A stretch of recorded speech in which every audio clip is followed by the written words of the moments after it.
দেখবেন মহল্লার যেসব ছেলে নামাজ পড়ে না, রোজা রাখে না, পাক পবিত্রতার কোনো ধার ধারে না, এবং মদ জুয়া নেশা নারী ছবি অসৎ বন্ধুদের আড্ডায় যেগুলো ব্যস্ত থাকে, এদের কোনো লজ্জা শরম নাই। যার ফলে কে দেখে, কি বাবা দেখে না, দাদা দেখে না, গ্রামের বয়স্করা দেখে নাকি কোনো আলেম ওলামা দেখে নাকি কোনো মা বোন দেখে, কোনো তার কোনো সমস্যা নাই। কারণ আমি তো প্রথমেই সিদ্ধান্ত নিছি আমার কোনো শরম নাই, এবারে দেখলে কি না দেখলে কি, আমি তো লুঙ্গি আলগি দিয়ে লাইছি। এই জন্য এই যে আপনার এটা জরুরি বিষয়, এটা বোঝা উচিত। এই হায়া লজ্জা, হায়া লজ্জা বোঝা উচিত। প্রিয় ভাই, বুঝতে শিখো।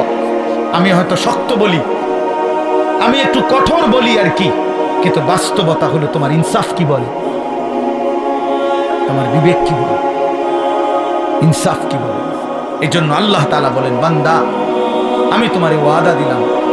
দেখেন আল্লাহ তাআলা বলতে চায় এটা, বান্দা আমি যে কোনো মূল্যে তোমারে জান্নাত দিতে চাই। তুমি না আমার মুমিন বান্দা, ঠিক আছে 11টা মাস, ঠিক আছে গুনায় গুনায় তুমি বরবাদ হয়ে গেছো, 11 মাস আমারে ডাকতে সময় পাও নাই, ঠিক আছে। এখন যদি ভুল বুঝতে পারো তো বান্দা ঠিক আছে, 11 মাস থেকে কমাইয়া আইনা আমি 1 মাস তোমার কাছে সুযোগ চাই, যাও 1টা মাস আমারে সুযোগ দাও, 1টা মাস গুনাহ ছেড়ে দাও, 1টা মাস আমার হুকুমগুলো পালন করো, আমি 1 মাসেই লাআল্লাকুম তাত্তাকুন মুত্তাকি বানিয়ে দেব, জান্নাতি বানিয়ে দেব। তবুও যদি কদর না করো তো আল্লাহর নবী বলছেন, জিব্রাইল এই জন্য রমজানের লাস্টে আইসা জিব্রাইল বলছে, ইয়া রাসূলুল্লাহ এত বড় রমজান পেয়ে ইফতারের নেকি, সেহরিতে নেকি, তাহাজ্জুদে নেকি, তারাবির 20 রাকাত নামাজে নেকি, 5 ওয়াক্ত নামাজে নেকি, শেষ দশকের এতেকাফে নেকি, সবে কদর তালাশ করার দ্বারা নেকি, জিকির করার দ্বারা নেকি, তেলাওয়াত করার দ্বারা নেকি, দোয়া করার দ্বারা নেকি, কাউকে সামান্য ইফতার করাইলো নেকি, এরপরে একটা নফল একটা ফরজের সমান, একটা ফরজ 70টা ফরজের সমান, এক রমজানের প্রথম দশক রহমত, মাঝখানের দশক মাগফিরাত, শেষ দশক জাহান্নাম থেকে নাজাত। আল্লাহ বলেন জিব্রাইলের মাধ্যমে, নবী এত কিছু দিয়াও যেই বেঈমান রে মন গলাইতে পারলাম না, তারে আমি ভালো করাইতে পারলাম না, আমার দিকে ফিরাইতে পারলাম না, তার উপরে আমি আল্লাহর লানত, আমি ফেরেশতারও লানত। তো নবী বলে আমিন, হ জিব্রাইল আমি মুহাম্মদেরও লানত। যা তোর উপরে খোদার লানত করুক, তোর উপরে আল্লাহর লানত করুক তোর উপরে। এই জন্য রমজানের শেষ দশকে আইসা জিব্রাইল বলে যায়, এত কিছু দিয়ে কোনোভাবেই বেঈমানের মন গলাইতে পারল না। ওই বেঈমানের ফিকিরে একটা, আহা কিসের রোজা, কিসের হালাল হারাম, ওর জুতা দরকার, ওর জামা দরকার। ওই মহিলা ওই অসভ্য বেপর্দা নারী, তার কথা হলো কিতা রহমত কারে হুনা, আমি রহমত মাগফিরাত নাজাত দিয়া আমি কিতা করবো, আমার দরকার জুতা, আমার দরকার নতুন শাড়ি, আমার দরকার নতুন 3 পিস। এই জন্য 10 দিন 20 দিন পুরাটা রমজান বাজারে বাজারে মার্কেটে মার্কেটে ঘুরে, দোকানে দোকানে ঘাম বাইয়া বাইয়া পড়ে, ইফতারের টাইম হয়ে গেছে এখনো কেনাকাটা শেষ হয় না, সবে বড় কদর কই গেল, এতেকাফ কই গেল, আল্লাহর জিকির তেলাওয়াত কই গেল, 70 গুণ নেকির রমজান কোথায় গেল, সবকিছু এক জোড়া জুতার জন্য, একটা জামার জন্য, একটা কাপড় চোপড়ের জন্য শেষ করে দিল। হায় হায় মুসলমান, কত অল্প মূল্যে নিজেকে বিক্রি করে দিল। আখিরাতটা কত, আল্লাহর এতগুলো নিয়ামত, আল্লাহর এতগুলো অফার প্রত্যাখ্যান করে, লাগবে না এগুলো, আমার লাগবে না, আমি টান দেয়, আমার দরকার, আমার দরকার জুতা, আমার যাতে ফেরেশতা নতুন জুতা কিনা রাখছি, যাতে আমার জুতা দিয়ে ফিরতে পারে ফেরেশতা। হ্যাঁ হ্যাঁ, ফেরেশতাও এই জন্য বলে রাখে যে শুনো বোন, তোমার জুতা দিয়েই ফিটবো, মনে রাখো। বেপরদিগি আল্লাহর দেওয়া রমজান, এত বড় দামি সময়ে তুমি বাজারে বাজারে ঘুরো, একটা সেকেন্ড। আমার শায়েখ আল্লামা মুফতি মুশতাকুন নবী সাহেব হুজুর বলে, হায় মুসলমান, রমজানের এক একটা সেকেন্ড ছিল হীরার মতো, মণি মুক্তার মতো, হীরা ফেলে মাটি নিলাম, মাটি নিল।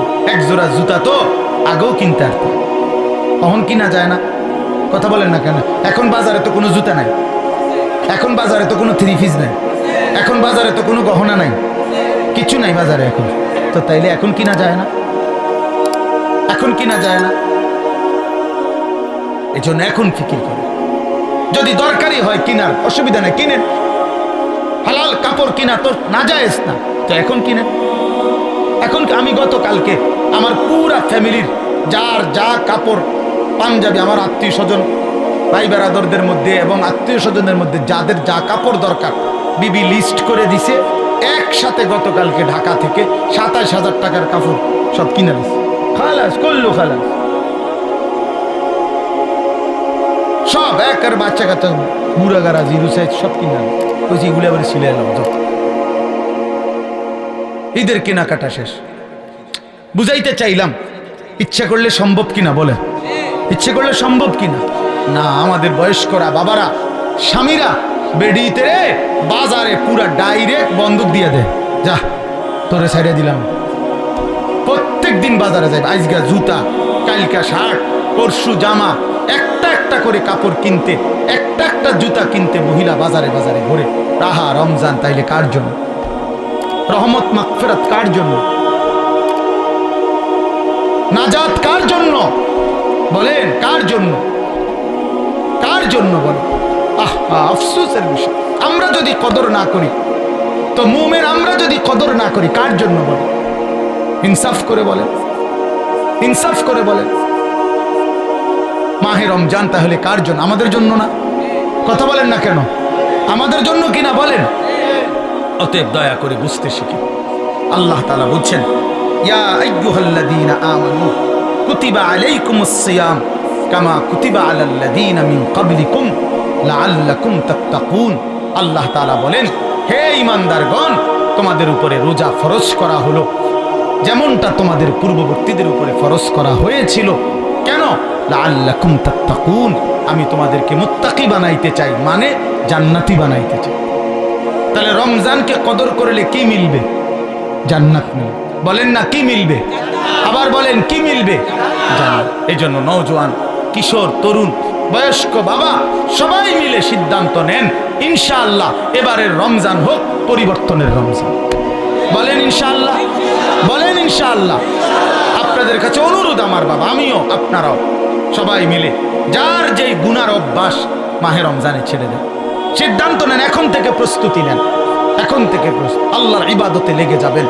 5 ওয়াক্ত নামাজ পড়বেন, 20 রাকাত পূর্ণ তারাবি পড়বেন। তারাবি পড়বেন কয় রাকাত? আবার বলেন, আবার বলেন, আবার বলেন, জোরসে বলেন, আরো জোরে।